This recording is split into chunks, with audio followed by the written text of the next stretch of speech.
इलाहाबाद दूरदर्शन के स्टूडियोज़ में आज हमारे साथ प्रख्यात फिल्म लेखक, director, script writer, dialogue writer, क्या क्या बताऊं, कई सारी प्रतिभाओं के धनी भाई शांति भूषण आज हमारे साथ हैं।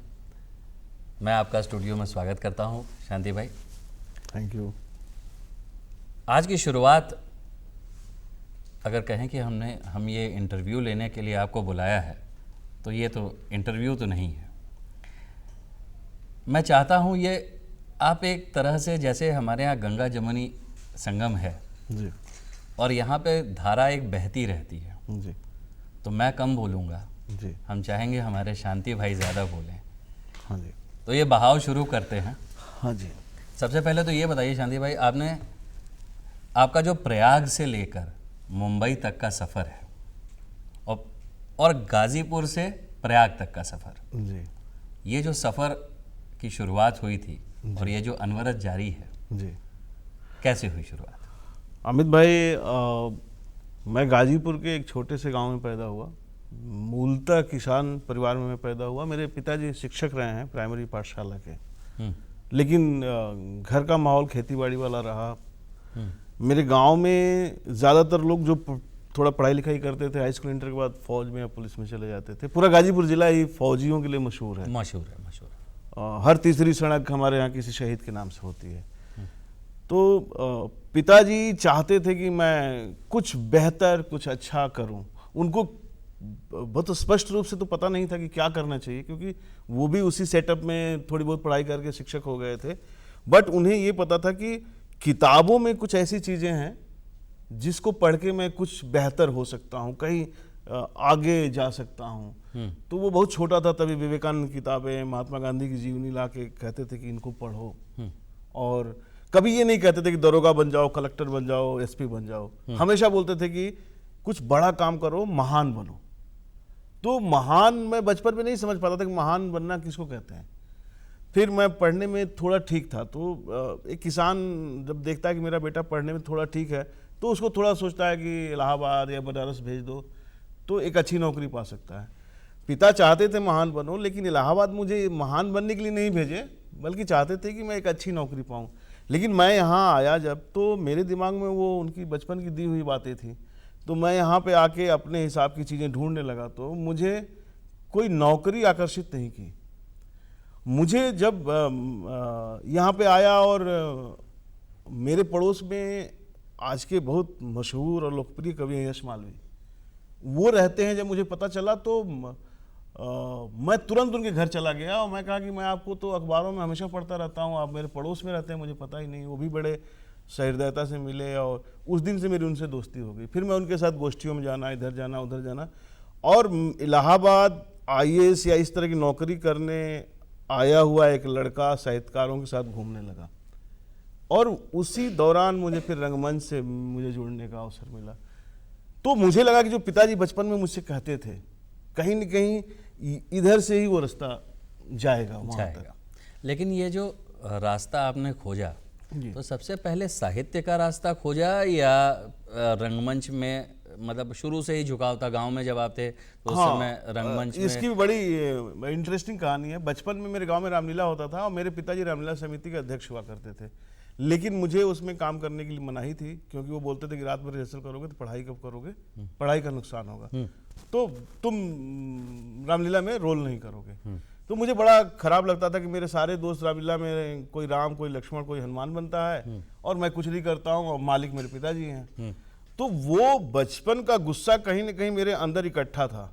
और जब मैं इलाहाबाद में आया और साहित्य से जुड़ा, उसी समय साहित्य से जुड़ी हुई चीज़ भी रंगमंच भी थी, बहुत सारे रंगकर्मी भी मुझे मिलने लगे थे। तो वो जो रामलीला मना करने की वजह से मेरे अंदर एक भरी हुई चीज़ थी, वो थिएटर मिलते ही एक और यहाँ पे पिताजी तो थे नहीं देखने वाले, तो मैं एकदम से आज़ाद परिंदा हो गया और मैं थिएटर में जो भी मेरी दबी, शोषित, कुचली भावनाएं थी, यहाँ पे बिल्कुल वो हील होने लगी, मतलब स्वस्थ होने लगी, हिलोर मारने लगी। हाँ, हिलोर मारने लगी और मैं थिएटर करने लगा।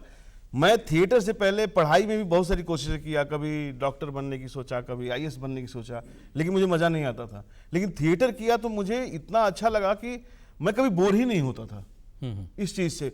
पूरी दिन पूरे रात मुझसे नाटक करवा लो, नाटक की बातें कर लो, नाटक की किताबें दे दो, मैं हमेशा उसी में डूबा रहता। तो मुझे समझ में आ गया कि यही चीज़ है जो मैं करना चाहता हूँ और यही चीज़ मैं अच्छे से कर सकता हूँ, और मैं फिर करने लगा। और सबसे बड़ी बात थी कि मैं इलाहाबाद में था। मैं अपने आप को सौभाग्यशाली मानता हूँ कि मैं इलाहाबाद आया, और इलाहाबाद में मुझे, देखिए किसी भी इंसान की परवरिश बहुत मायने रखती है। पैदा सभी होते हैं, दिमाग थोड़ा 19-20 सबके पास होता है, लेकिन उसको माहौल कौन सा मिल रहा है ये बहुत मायने रखता है। मुझे यहाँ पे पिताजी जब मुझे इलाहाबाद भेजे थे तो वहाँ पे केवल वो एक अकेले थे जो मेरे पालन पोषण और मेरे विकास पे ध्यान देते थे। यहाँ पे मुझे पूरा शहर माता पिता की तरह था मेरे लिए, जो मेरे विकास पे ध्यान देता था, मुझे क्या करना चाहिए, क्या नहीं करना चाहिए, क्या पढ़ना चाहिए, किससे मिलना चाहिए, वो सब बताने वाले मुझे इतने सारे लोग यहाँ मिल गए कि सबने मिल के और मुझे बना दिया शांति भूषण। नहीं, शांति भूषण तो बन चुका था प्रयाग जब आया, वो बन तो वो उसी दिन चुका था जिस दिन आपका नामकरण हुआ होगा। लेकिन जो प्रयाग से और मुंबई तक की जो यात्रा थी, रंगमंच आप अकेले तो नहीं करते रहे होंगे? नहीं, बहुत सारे सहयोगी रहे होंगे। उन सारे लोगों को मैं एक एक करके याद करता हूं तो सबसे पहले आपके केंद्र की कार्यक्रम प्रभारी तेजिंदर वार्ष्णेय जी हैं। मुझे याद आता है तब ये रेडियो में हुआ करते थे, और रेडियो में हम दोनों बहुत डांट खाते थे उनसे। और मैं बिल्कुल अभी नया नया नाटक करना शुरू किया था, तो अब उस समय था कि नया नया करते थे तो सब मिलते थे, सबसे परिचय करते थे। एक दिन बोलेंगे तुम आ जाना रेडियो, तो मैं गया तो बोलेंगे तुम क्या कर सकते हो, तो वो पेड़ के नीचे बोलेंगे यही करके दिखाओ। तो मैंने 4-5 साथियों के साथ मैं करके दिखाया। फिर बोली ठीक है तुम मुझसे मिलते रहो, मैं बताती हूँ। तो जब भी कोई नौटंकी उटंकी होती थी, मैं ऑडिशन पास नहीं था, लेकिन वो मुझे किसी न किसी रूप में अपने कार्यक्रमों में जो स्टेज शो होते थे नौटंकी, उसमें मुझे डाल के कोई न कोई रोल कराती रहती थी। फिर मैं बाद में कंपेयर हो गया, तो वहाँ पे रेडियो में शहर के जितने अच्छे रंगकर्मी थे, कलाकार थे, सब इकट्ठा होते थे। तो मुझे एक कलाकारों का एक तरह का मतलब जमावड़ा एक साथ मिल गया था, और मैं उसमें सबसे कम उम्र का सदस्य।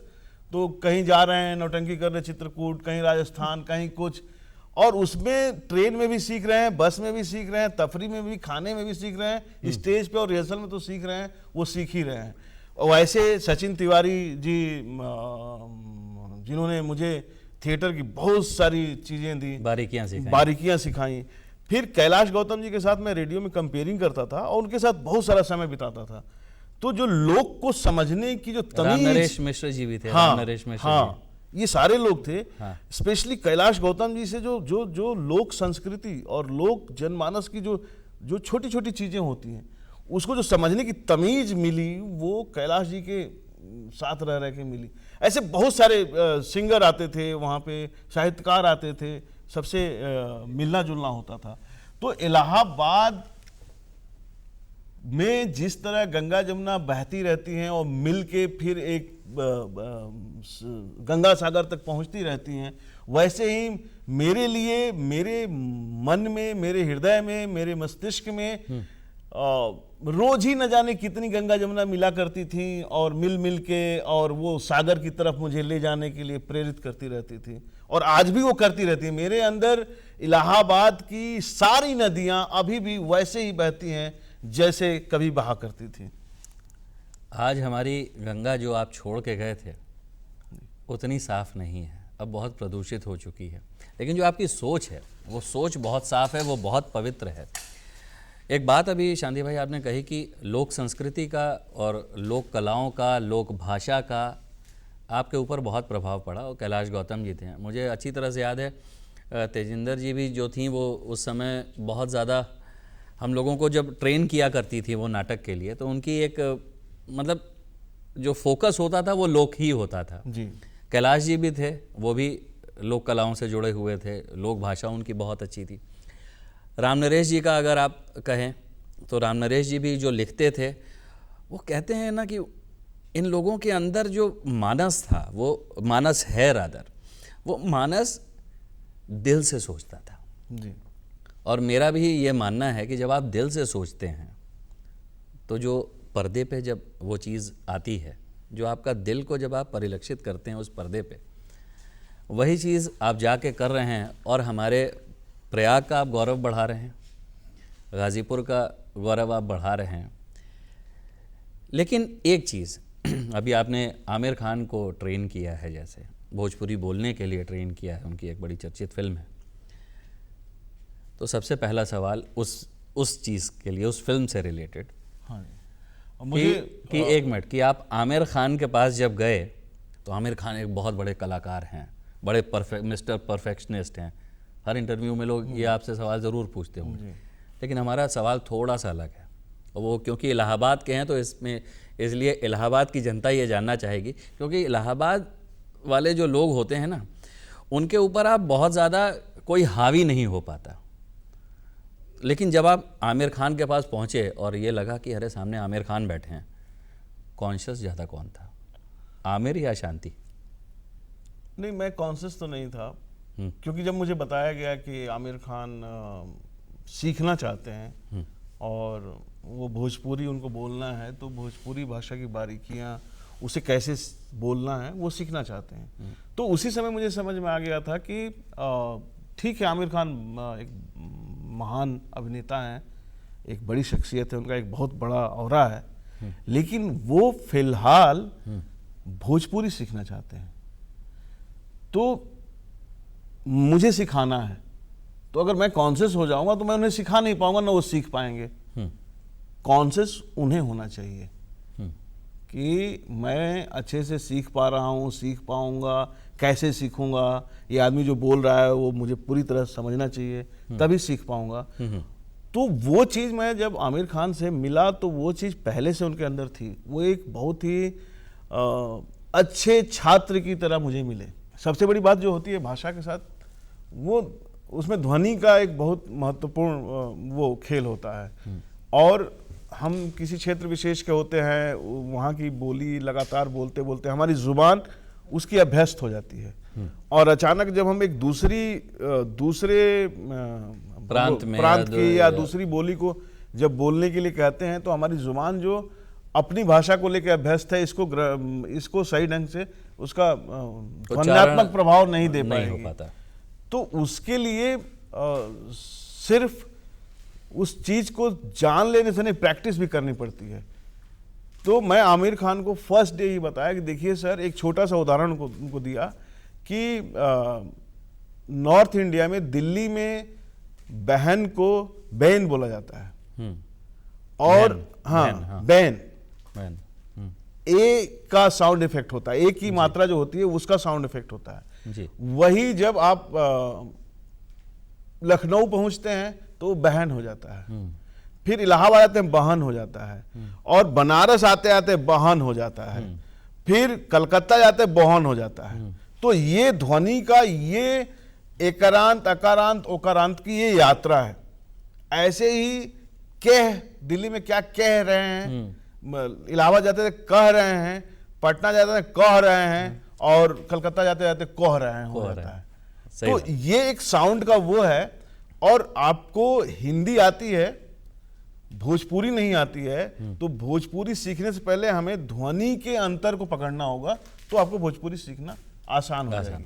तो जब आमिर खान ने पहली बार मुझसे ये सब सुना, तो फिर मेरा वो हाथ पकड़े और बोले कि मुझे यकीन है आप मुझे बहुत अच्छे से सिखाएंगे। मुझे बहुत मजा आया ये सुन के। ये वो सब हमने बड़े पर्दे पे देखा कि जो शांति भाई ने जो आमिर खान को सिखाया। शांति भी बोल सकते हैं अमित जी, मैं आपसे छोटा हूं, आपका जूनियर रहा हूं इस शहर में, इलाहाबाद यूनिवर्सिटी में मैं आपका जूनियर रहा हूं। आपको मैंने देखा है स्टेज पे, और मैं सोचा कि मैं अमित जी की तरह मैं कब स्टेज पे आऊँगा।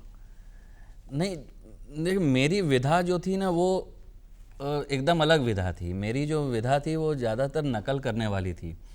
तो हम एक अच्छे दर्शक हुआ करते थे, और मैं जब आप लोगों को करते देखता था, आपकी नकल उतारने में हमें ज़्यादा मज़ा आता था बनस्पत इसके कि मैं अपना कुछ मौलिक करूं। होता वो मौलिक ज़रूर था, लेकिन इस समय बात शांति भाई एक और चीज़ पे करते हैं कि आप इतने बड़े बड़े साहित्यकारों के साथ आपने काम किया, भाषा पे आपने काम किया, और अपने इलाहाबाद में या इस पूर्वांचल में जो आपके एहसास होते हैं उस एहसास को की अभिव्यक्ति वो हिंदी भाषा में, अपनी मातृभाषा में जितनी अच्छी हो सकती है वो आप कर रहे हैं जी लेकिन अब जैसे अपना दूरदर्शन है, जी इस दूरदर्शन में पहले सीरियल्स जब चलते थे, रामायण, महाभारत, चंद्रकांता या तमस, जी भारत एक खोज, ये सारे सीरियल्स आज भी हमारे मानस पटल पर उतने ही नए हैं जी जितने कि उस समय हुआ करते थे। जी आज जो आप कैरेक्टर्स लिखते हैं जी उसमें मेरे दो सवाल हैं। एक तो जो आप कैरेक्टर लिखते हैं वो उस सीरियल तक सीमित रहते, उस सीरियल में उसका जन्म होता है और जैसे ही वो सीरियल बंद हुआ वैसे ही वो कैरेक्टर ख़त्म। एक तो ये रहा। दूसरा, क्या मेरा ये एक प्रश्न है कि क्या इतना ज़्यादा बॉम्बार्डमेंट हो चुका है कि इतने सारे चैनल्स आ चुके हैं, हर चैनल पे वही सास बहू का नाटक चल रहा है, तो जो एक साहित्य में जो एक होता था, जैसे आपके मैक्सिमम कैरेक्टर्स में मैंने एक चीज़ देखी है और वो मुझे लगता है वो बार बार हम इलाहाबादी अपने आप को शांति भाई के सीरियल्स में देखते हैं कि जो लड़का होता है वो हमेशा अपनी चुंगी से लेके और कॉफ़ी हाउस के बीच में पाए जाने वाला होता है, बाइक चला रहा है या थोड़ा सा मतलब अगर इलाहाबादी भाषा का अगर प्रयोग करें तो वो बकैत होता है, जो इलाहाबादी बकैत होता है। देखिए एक हमारी एक और आप उस और जो उसकी प्रेमिका होती है वो बड़ी ही सुशील सज्जन सी लड़की होती है और वो उसके पीछे पड़ा है। कहीं ऐसा तो नहीं है कि आप अपने पुराने यूनिवर्सिटी वाले दिन, विश्वविद्यालय वाले या तेलियरगंज वाले या फिर